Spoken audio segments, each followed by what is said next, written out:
Ale chỉ vậy là việc ule với ni ni som May Sunday ni ni à chuyến đường mấy khan cô cho lệ sẽ có linh cara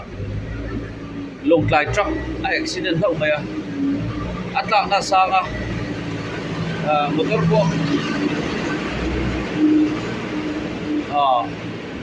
motor local vaccine motor po at sen he le ani alu le among kha at lang hậu mày à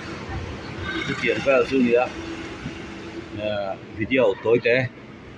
lâu thi rằng các channel cho mình lâu subscribe về ula like le comment te lâu thì sắp về là ula lom em đó nè mi thi chunia với nè để mi sòng sòng ni anh ya cái accident sarkar kong le có cho in cara thì cái này hi 712 anh ya long lại motor hi lu lam anh ya cho sa engine chuan cho sa body cái hi body ni a yan hi a number 107 A1792 anh ya hi body khel beka hi ama driver cho anh ya boral hi midang thak lam kin la zong me ka tuna hian kan lam huri lawa chuan iki body khanita ai mi pa kan thanem khop maya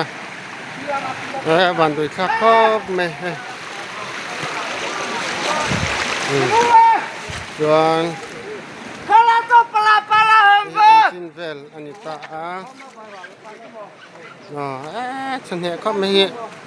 alu elovel khanita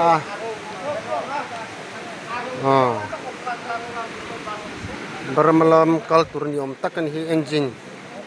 them thum vek to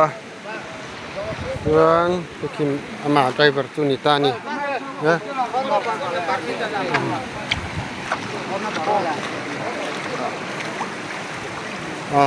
he mobile number ni ta ni phone motor number khanita number ni ta ni engine chuan he ron tlak na chu sang ki ta chum sing tang kan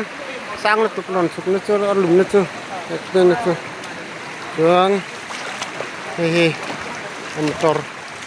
body lam khanita ni he body lam he malam body khanita ale zong khani me tuna hian kol solam pon pui turin kan suk don ta ni rom khoki